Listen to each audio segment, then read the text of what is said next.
Hello students, myself Rajiv Atri. Today we are going to discuss Wheatstone Bridge. So students, first of all arrangement देख लेते हैं Wheatstone bridge की arrangement कैसी है। एक quadrilateral के चारों साइड्स हम कह सकते हैं चारों साइड रेजिस्टेंस आर्म बोली जा सकती है। These are the four sides of quadrilateral in which ये दो डायगोनल अपोजिट साइड है जिनको कॉन्जुगेट आर्म्स बोलते हैं। इन दोनों साइड्स में एक बैटरी एंड गैल्वेनोमीटर दोनों कनेक्ट करेंगे। ये जो रेजिस्टेंसेस हैं पी क्यू आर एस इस टाइप से करेंगे इनको कनेक्टेड। देखो पी क्यू और आर एस इसी ऑर्डर में कनेक्ट होनी जरूरी है। क्यों जरूरी है? बिकॉज ये जो गैल्वेनोमीटर लगा है जिन दो पॉइंट्स से, इन दोनों पॉइंट का पोटेंशियल बराबर होता है। व्हीटस्टोन ब्रिज में हमने जहां पे गैल्वेनोमीटर कनेक्ट किया है ना, इन दोनों पॉइंट का पोटेंशियल बराबर होता है। और अगर पोटेंशियल बराबर होगा तो पोटेंशियल का डिफरेंस जीरो होगा। और अगर पोटेंशियल डिफरेंस जीरो होगा तो क्या मैं ये कह सकता हूं इस आर्म में जो करंट है वो जीरो होगा? क्योंकि पोटेंशियल डिफरेंस जीरो है तो obviously according to Ohm's law current भी जीरो होगा।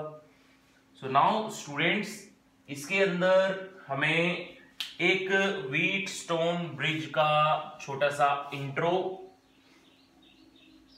This is an arrangement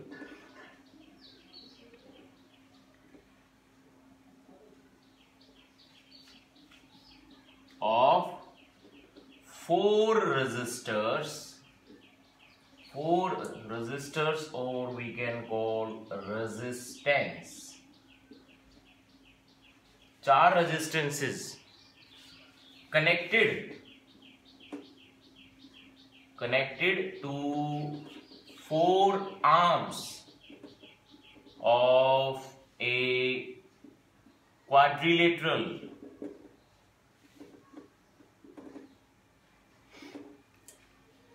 a galvanometer and source of EMF. Both are connected to the diagonally opposite end. A galvanometer which is used to detect current in this arm. A galvanometer क्योंकि हमें current इस बीच वाली arm में zero चाहिए बिल्कुल, तभी एक Wheatstone bridge balance माना जाएगा। That's why I put a galvanometer there. A galvanometer and a source of EMF is connected to the diagonally opposite end.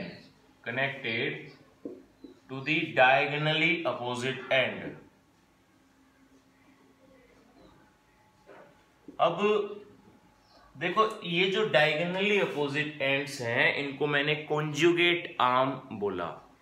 Conjugate arm बोलने का मतलब बेसिकली ये है कि मैं अगर एक बैलेंस्ड व्हीटस्टोन ब्रिज में इनकी पोजीशन इंटरचेंज कर दूं, इस डायगोनल पे मैं गैल्वेनोमीटर लगाऊं और इस डायगोनल अपोजिट एंड पे मैं बैटरी लगाऊं, तो व्हीटस्टोन ब्रिज का जो इक्विवेलेंट है या अरेंजमेंट है कोई चेंज नहीं आएगा। इसलिए इनको कॉन्जुगेट आर्म बोला जाता है कि ये एक दूसरे में इंटरचेंजेबल हैं। ओके, ये देखो नेमिंग कर रहे हैं A B C and D. Now principle, कोई भी इंस्ट्रूमेंट है जैसा कि हमें पता है उसका एक प्रिंसिपल होना जरूरी है ना। विदाउट एनी प्रिंसिपल कोई इंस्ट्रूमेंट होता ही नहीं। कोई इंस्ट्रूमेंट है वर्किंग तो ऑब्वियसली उसकी वर्किंग किसी प्रिंसिपल पे काम करती होगी, है ना। यहां पे भी इसका प्रिंसिपल है। प्रिंसिपल क्या है कि जैसे ही मैं इसको ऐसे बैलेंस कर दूं, बैलेंस करने का मतलब क्या है, बैलेंसिंग पॉइंट क्या है, this is we can call balancing point. P by Q is equal to R by S. this is balancing point, and at this balancing point we can say that Ig is equal to 0. Ig means galvanometer current जो कि इस BD इस arm में से चल रहा है, galvanometer current. So now students, what is the principle behind Wheatstone bridge? It is based on principle of null deflection कह सकते हैं हम. क्यों? क्योंकि जब तक गैल्वेनोमीटर नल डिफ्लेक्शन नहीं दिखाएगा, हमें पता है गैल्वेनोमीटर के बारे में कि गैल्वेनोमीटर एक ऐसा डिवाइस है जो सिर्फ करंट को डिटेक्ट करता है, ना तो करंट का मैग्नीट्यूड बताता. डिटेक्ट करने का मतलब है, देखो ये इसका नल डिफ्लेक्शन पॉइंट है, ऐसे रहता है गैल्वेनोमीटर. बट अगर डायरेक्शन ऑफ करंट इस राइट हैंड साइड है तो इसका डिफ्लेक्शन ऐसे हो जाएगा. ओके. बट अगर करंट की direction along left hand side है तो इसका डिफ्लेक्शन भी लेफ्ट हैंड साइड हो जाएगा. मतलब करंट की डायरेक्शन डिटेक्ट करता है, करंट है या नहीं है वो डिटेक्ट करता है. और इसकी सेंसिटिविटी भी इसी चीज पे डिपेंड करती है कि स्मॉल वैल्यू ऑफ करंट के लिए भी ये लार्ज डिफ्लेक्शन अगर दिखा रहा है तो हम कह सकते हैं कि अब हमारा व्हीटस्टोन ब्रिज एक परफेक्ट बैलेंस्ड कंडीशन में है.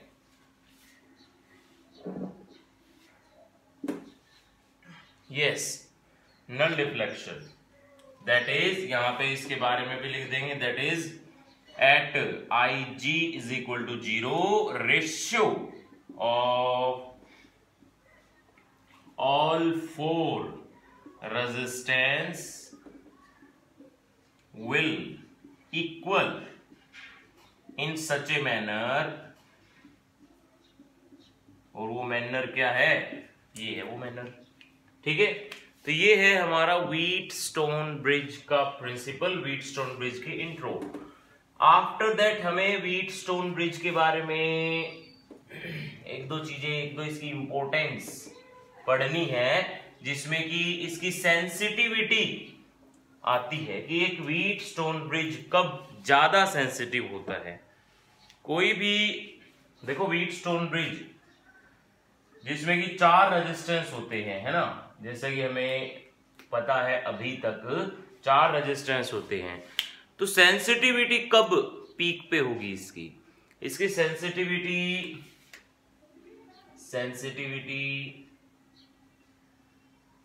ऑफ ए गैल्वेनोमीटर इज, देखो सेंसिटिविटी, पहला जो पॉइंट है जहां पे सेंसिटिविटी ज्यादा होगी is maximum when all four resistors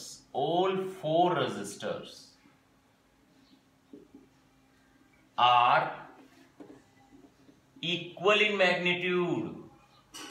equal in magnitude का मतलब समझ में आ रहा है, मान लो 1-1 ओम की हैं सारे, मान लो 10-10 ओम के हैं सारे.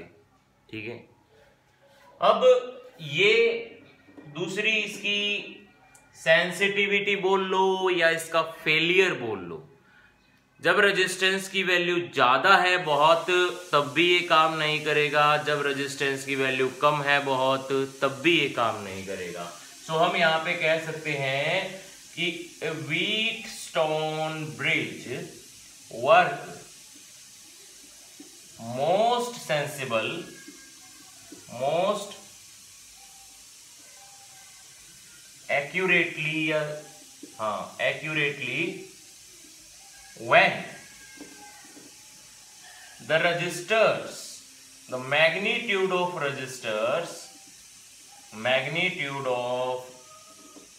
resistors is not so large and also not so small. Okay. एक और पॉइंट आप लिख सकते हो इसके बारे में कि ये मोस्ट सेंसिटिव तब माना जाता है जब गैल्वेनोमीटर जो है हमारा छोटे करंट पे भी बहुत बड़ा डिफ्लेक्शन दिखाए. It is in most sensitive condition when galvanometer shows large deflection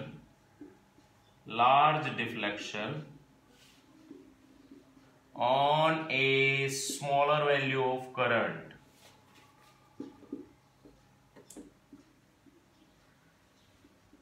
देखिए ये जो व्हीटस्टोन ब्रिज है मैंने अभी अभी आपको बताया भी था, ऐसी सिचुएशन में होता है कि ये जो रजिस्टर्स हैं ये B और D पॉइंट पे सेम पोटेंशियल क्रिएट करवा देते हैं अगर बैलेंस्ड कंडीशन में हो तो। Balanced condition as you know ratio is equal, मान लो ये 2 ओम का है, ये 4 ओम का है, ये 10 ओम का है, ये 20 ओम का है, तो कैन आई से 2/4 इज इक्वल टू 10/20? बिल्कुल। तो ये इसकी बैलेंस्ड कंडीशन है। बैलेंस्ड कंडीशन क्या है? अब जब चारों ये इस टाइप के मैनर में रेशियो बराबर हो जाए तब माना जाता है व्हीटस्टोन ब्रिज एक बैलेंस्ड कंडीशन में। ओके, नाउ स्टूडेंट्स एक और पॉइंट जो इसके बारे में लिखवाना है कि जो इंटरनल रेजिस्टेंस है ना, सेल या बैटरी में भी इंटरनल रेजिस्टेंस होता है, गैल्वेनोमीटर का भी खुद का रेजिस्टेंस होता है ना। आप नेक्स्ट चैप्टर में गैल्वेनोमीटर की कंस्ट्रक्शन सीखोगे। कंस्ट्रक्शन में क्या होता है, कॉइल होती है rectangular coil, soft iron core के ऊपर लिपटी होती है, वो मैग्नेटिक फील्ड के इन्फ्लुएंस में डालनी पड़ती है, और मैग्नेटिक फील्ड भी रेडियल मैग्नेटिक फील्ड। ये सारी चीजें पढ़ोगे आप नेक्स्ट चैप्टर में, मैग्नेटिज्म के अंदर आएगा। हाँ जी, तो फोर्थ प्रॉपर्टी जो है इसके बारे में वो ये है कि ये जो इंटरनल रेजिस्टेंस, इसका इंटरनल रेजिस्टेंस और गैल्वेनोमीटर का रेजिस्टेंस, इन दोनों चीजों का कोई इफेक्ट नहीं पड़ता सेंसिटिविटी पे। क्यों नहीं पड़ता सेंसिटिविटी पे इफेक्ट? बिकॉज ये जो दोनों का रेशियो है, इन दोनों का रेशियो है, अगर बराबर हो गया तो नल पॉइंट पे काम करना स्टार्ट कर देगा, नल डिफ्लेक्शन पे काम करना स्टार्ट कर देगा। और अगर नल डिफ्लेक्शन पे काम करना स्टार्ट कर दिया देन इट मीन्स यहां से तो करंट गया ही नहीं। अगर यहां से करंट नहीं गया तो ये सर्किट का पार्ट है ही नहीं। कह सकते हैं हम ऐसा? बिल्कुल कह सकते हैं। अगर इस ब्रांच में से हमारे इलेक्ट्रिक सर्किट में जिस ब्रांच से करंट नहीं जा रहा, ऑटोमेटिकली वो ब्रांच हटा दी जाती है। ओके, सो ये लिख सकते हैं हम कि इंटरनल रेजिस्टेंस ऑफ सेल और बैटरी, यहां पे लगा देंगे battery, is totally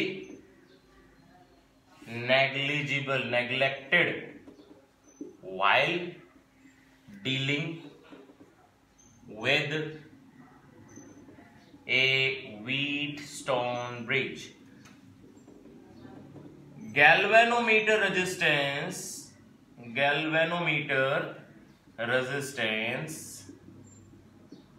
is also neglected because galvanometer arm is under zero potential difference. Wheatstone bridge से बेसिस जो न्यूमेरिकल आते हैं, उन न्यूमेरिकल्स के अंदर भी हमें ऐसा ही करना है। क्या करना है? देखो, जब आपको ऐसा लगने लगे कि ये दोनों का रेशियो और इन दोनों का रेशियो बराबर आ रहा है, तो आप क्या करोगे? आप बेसिकली इस आर्म को हटा दोगे। यहां पे गिवन होगा बड़ा से बड़ा रेजिस्टेंस गिवन होगा, अलग से दिख जाएगा वो रेजिस्टेंस, पूरी सिमेट्री से अलग रेजिस्टेंस गिवन होगा ऐसे बीच वाली आर्म में। तो आपको बेसिकली क्या करना है? वो रेजिस्टेंस हटा देना है। क्यों? क्योंकि ये दोनों पॉइंट सेम पोटेंशियल पे हैं, तो इनका पोटेंशियल डिफरेंस जीरो होगा। पोटेंशियल डिफरेंस जीरो होगा तो करंट तो है ही नहीं इसमें, है ना। सो इक्विवेलेंट, ये इंपॉर्टेंट टर्म्स लिखवा रहे हैं, equivalent resistance for a balanced Wheatstone bridge is, equivalent resistance कैसे निकाले आप ही बताओ। देखो पी क्यू आर एस, अगर ये वाली आर्म हट गई तो ये दोनों तो सीरीज में आ गए, ये दोनों भी सीरीज में आ गए, तो P plus Q R by S, ये दोनों रेजिस्टेंस सीरीज में है, तो कैसे ऐड होंगे, ऊपर वाले का इक्विवेलेंट हो गया P प्लस क्यू, नीचे वाले का इक्विवेलेंट हो गया R प्लस एस। अब ये जो ऊपर और नीचे वाले ये आपस में पैरेलल में है, पैरेलल में है, तो दोनों का प्रोडक्ट करो, दोनों का प्रोडक्ट करो और दोनों की एडिशन करो, ऐसे ही होता था ना parallel combination. This is the equivalent resistance. अब इतना सब कुछ पढ़ लिया हमने, व्हीटस्टोन ब्रिज बेसिकली यूज क्यों होता है। व्हीटस्टोन ब्रिज से पहली चीज तो हमने ये सीखा कि इतने सारे electronic device P Q R S and galvanometer, battery, ये सारे एक तरह से डिवाइस हो सकते हैं ना, क्योंकि रेजिस्टेंस हर एक इलेक्ट्रॉनिक डिवाइस में होता है। व्हीटस्टोन ब्रिज ने हमें एक्सरसाइज के फ्लो के अकॉर्डिंग पहली बार इतने सारे इलेक्ट्रॉनिक डिवाइस एक ही सर्किट में अप्लाई करना सिखाया, है ना। तो यहां पे हम इसका एक यूज लिखेंगे कि Wheatstone bridge is used to find unknown resistance, unknown resistance, और वो भी फ्रॉम ये देखो P, मान लो ये S अननोन रेजिस्टेंस है, इसको किसकी फॉर्म में निकालेंगे, Q P R की फॉर्म में निकालेंगे, इन फॉर्म ऑफ ऑल या other three resistors, other three resistors. Now students formula कैसे निकाले, कैसे निकाले, उसके लिए फॉर्मूला आपने खुद ही अभी तक बना चुके हो, P by Q R by S. अगर मेरे को S निकालना है तो Q by P into R कर दे, ये रेशियो पता होना चाहिए, R रेजिस्टेंस पता होना चाहिए, ओके। याद रहे P Q R S, in arms में ना तो बहुत बड़ा रेजिस्टेंस होना चाहिए ना बहुत छोटा रेजिस्टेंस होना चाहिए, ओके। अगेन स्टूडेंट्स इसकी एक प्रैक्टिकल एप्लीकेशन है जो हमें पढ़नी है अभी फिलहाल, अभी तक एक प्रैक्टिकल एप्लीकेशन है slide wire bridge is the practical application that works on principle of Wheatstone bridge principle पे ही काम करता है slide wire bridge. So students, this is all about Wheatstone bridge. इसके इस प्रिंसिपल का प्रूफ भी करवाऊंगा मैं अपने आने वाली वीडियोस के अंदर, एक किरचॉफ्स रूल के बेसिस पे इसका ये प्रूफ हम प्रूव करेंगे। अभी फिलहाल देखो सेंसिटिविटी ऑफ व्हीटस्टोन ब्रिज याद रखनी है कि जब चारों रेजिस्टेंस बराबर हो तो मोस्ट सेंसिटिव होता है। दूसरी चीज आपको ये याद रखनी है कि गैल्वेनोमीटर और बैटरी की अगर पोजीशन इंटरचेंज कर दे कोई इफेक्ट नहीं पड़ेगा, ओके। तीसरी चीज आपको ये याद रखनी है कि अगर इस टाइप का न्यूमेरिकल आए तो इक्विवेलेंट ऐसे निकालेंगे। सो अगर कंटेंट समझ में आया है तो लाइक जरूर करेंगे। Thank you for watching.